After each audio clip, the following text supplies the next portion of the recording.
O oceano é a base de economias e meio de subsistência locais, nacionais e globais. Hoje, cerca de 28% da população mundial vive em regiões costeiras. São mais de 2 bilhões de pessoas que dependem direta ou indiretamente dos ecossistemas marinhos, que fornecem aproximadamente 170 milhões de toneladas de frutos do mar por ano, cerca de 15% de toda a proteína consumida pelos seres humanos. De acordo com o relatório especial sobre o oceano e a criosfera em um clima sob mudança, produzido pelo painel intergovernamental para mudanças climáticas.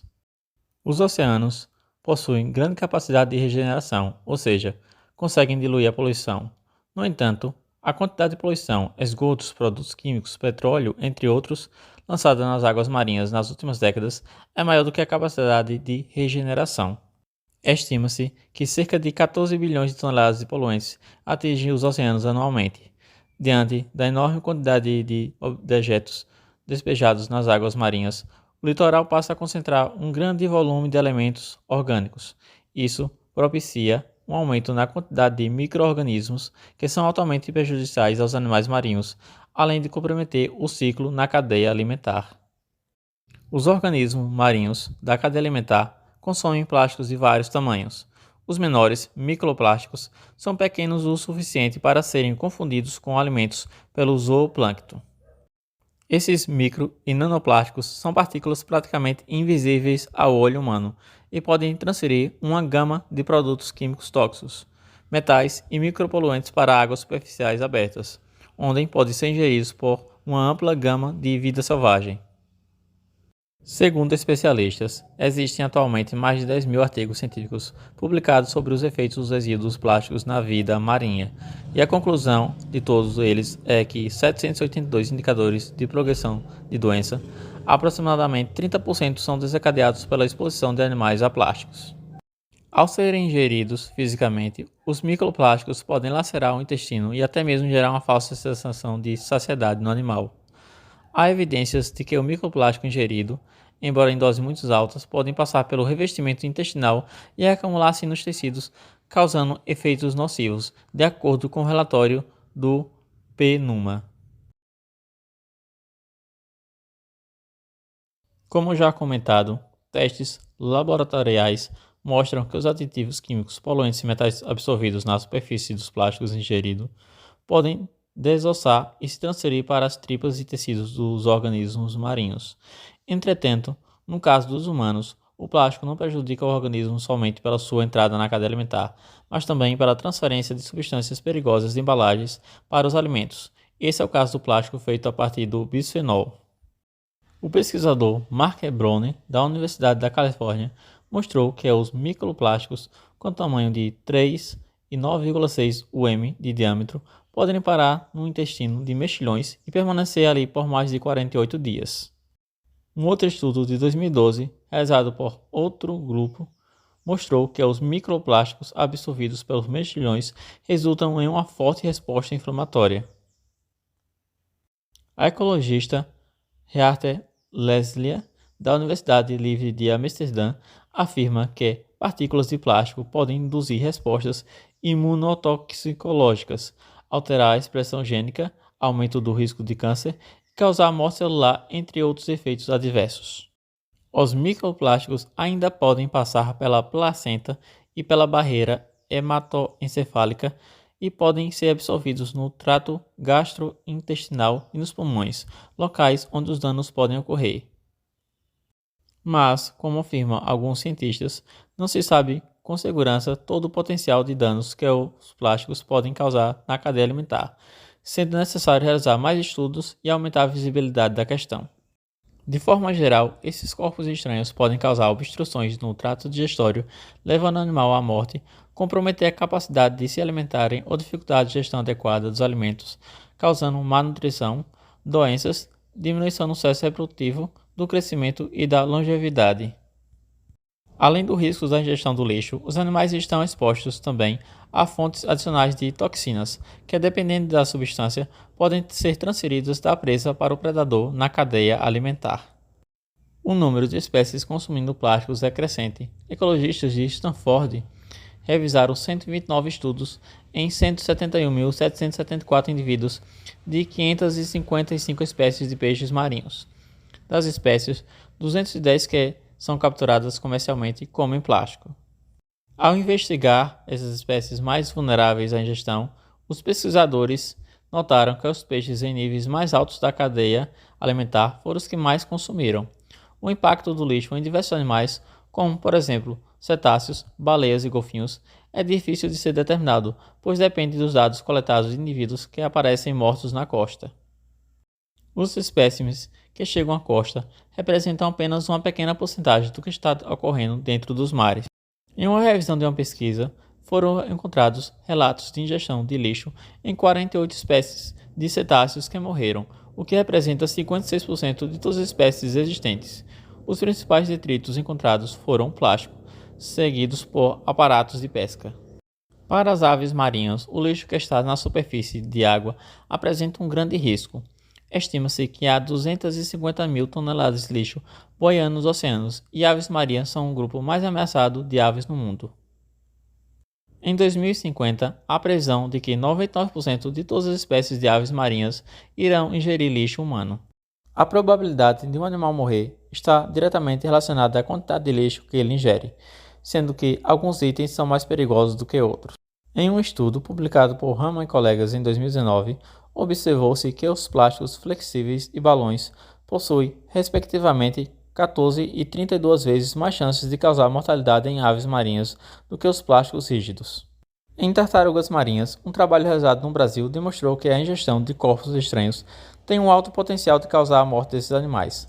O plástico foi encontrado em 98,2% dos animais, sendo que os mais comuns foram plásticos descartáveis como canudos, copos e sacos. Um outro trabalho com tartarugas marinhas na costa do Rio Grande do Sul identificou que 13% dos animais examinados morreram devido à ingestão de lixo, sendo os sacos plásticos os mais comumente ingeridos pelos animais. Os peixes comercializados, por sua vez, chegam à alimentação de bilhões de seres humanos. Um estudo publicado na revista Environmental Science aponta que os humanos já consomem de 39.000 a 52.000 partículas de plásticos por ano, e já há evidências dos riscos que isso pode causar, tais como piorar a asma, inflamar o sistema imunológico, danificar os órgãos internos e chegar até a placentas de mulheres grávidas. Além de impactar a vida selvagem, os resíduos plásticos, sejam flexíveis ou rígidos, podem alterar a estrutura e a composição da macrofauna, microfauna e conjunto de bactérias. Sendo assim, qual é o impacto dos plásticos nos habitats e ecossistemas? Segundo o PNUMA, afetam processos chaves do ecossistema através do bloqueio de troca de gás, o que diminui o fluxo de nutrientes inorgânicos dos sedimentos, danificam os principais organismos marinhos formadores de habitats, como corais e ervas marinhos, por conta da abrasão e sufocação nos tecidos, colaboram com a redução da capacidade de sequestro de carbono dos recifes de carbono e dos produtores primários, devido à absorção de microplásticos, o que pode ter impactado sobre o aquecimento global. E introduzem espécies exóticas em outros ambientes, através de plásticos, levando à perda de espécies fundamentais como corais, ervas marinhas e manguezais. Além de promover a absorção de aditivos químicos tóxicos, metais pesados e poluentes orgânicos persistentes da ação dos plásticos como plataformas para coquetéis químicos. Outro grande problema é o fenômeno das marés vermelhas.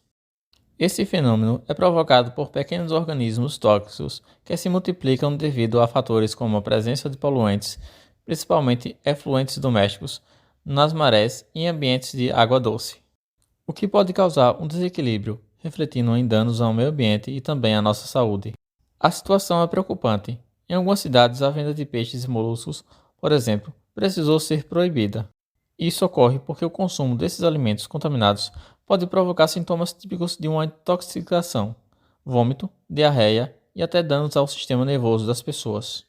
De acordo com Marcelo Mello, professor do Instituto Oceanográfico da USP, essa aglomeração de micro-organismos ocorre por conta da ação desses micro-organismos chamados de dinoflagelados. Se trata de um grupo de organismos unicelulares, que são percebidos na superfície da água e classificados como protozoários. Nesse processo, eles liberam uma toxina no ambiente onde vivem. Como dinoflagelados têm coloração terrosa, a água adquire esse tom avermelhado, daí o nome popular maré vermelha. O professor da USP ainda diz que muitos organismos, como ostras e mexilhões, acabam filtrando esses dinoflagelados, o que faz com que esses organismos acumulem a toxina em seus corpos. Por isso que quando tem maré vermelha, a venda desses produtos acaba sendo proibida. O mesmo acontece com as espécies de peixes também. O problema representa riscos.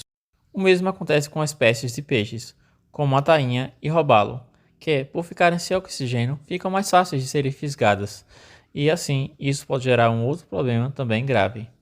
Uma questão também tão quanto preocupante é o vazamento de petróleo no oceano, que ocasiona uma série de consequências, tais como uma barreira que impede a penetração da luz, e assim impedindo o fitoplâncton de realizar a fotossíntese, o que afeta negativamente esses seres vivos. Como o fitoplâncton serve de alimento para o zooplâncton, esse também é atingido. Desse modo, toda a cadeia do ecossistema marinho é prejudicado. Não podemos esquecer também que o homem pode sofrer as consequências dessa poluição, caso faça a ingestão de organismos que foram contaminados pelo óleo. O petróleo também é capaz de intoxicar os animais marinhos, causando danos, por exemplo, no sistema nervoso, além de causar asfixia e morte pelo aprisionamento no óleo. Animais como peixes e tartarugas marinhas são amplamente prejudicados, assim como também as aves marinhas, que ao entrar em contato com a água para capturar seu alimento, essas aves têm suas penas cobertas de óleo. Ao recobrir o corpo do animal, o óleo é capaz de prejudicar o equilíbrio térmico desses organismos, fazendo com que o animal morra de frio ou de calor, dependendo do local em que ele estiver. Vale destacar, no entanto, que outros animais também podem ter seu equilíbrio térmico alterado. Assim, os animais que vivem no mar e que dele retiram seu alimento são altamente prejudicados pela poluição por petróleo. A área contaminada por petróleo também causa danos ao turismo local, afetando diretamente a economia da região afetada. E as pessoas que pescam nas áreas atingidas também são afetadas, pois a prática deve ser interrompida até que se comprove a segurança de realização dessa atividade. Localizados em regiões tropicais e subtropicais, os manguezais também são atingidos pela poluição. Com mais de 10 mil quilômetros de extensão em regiões litorâneas do Brasil, território que se estende do Amapá a Santa Catarina, esse é um dos maiores ecossistemas em extensões do mundo. Considerado um berçário marinho, o manguezal disponibiliza um ambiente com condições mais tranquilas e rico em nutrientes para a reprodução e alimentação de inúmeras espécies de moluscos, crustáceos, peixes, aves e também mamíferos. Infelizmente, esse bioma vem sofrendo ameaças há bastante tempo, diante da degradação ambiental, o que inclui problemas graves causados pela urbanização próxima a rios e mangues, além da poluição por agrotóxicos, retiradas da areia, lixo e esgotos sem tratamento. Assim, quando se fala em manguezal, logo as pessoas remetem a um ambiente com cheiro nada agradável, sem nenhum tipo de limpeza e que, considerado-se agricultura, uma região que não apresenta nenhuma utilidade para esse setor. De fato, isso existe, mas é devido tanto à poluição e descuidado dos próprios seres humanos e à falta de planos voltados à limpeza e à manutenção desse ambiente. Isso acontece porque ainda existem cidades onde os resíduos de lixo e esgotos são despejados nesses ambientes, quando o habitual é em rios e mares. Sendo dessa forma, os lixões e aterros sanitários que são construídos em manguezais elevam o índice de poluição e podem chegar até em uma anulação do ecossistema em determinadas regiões.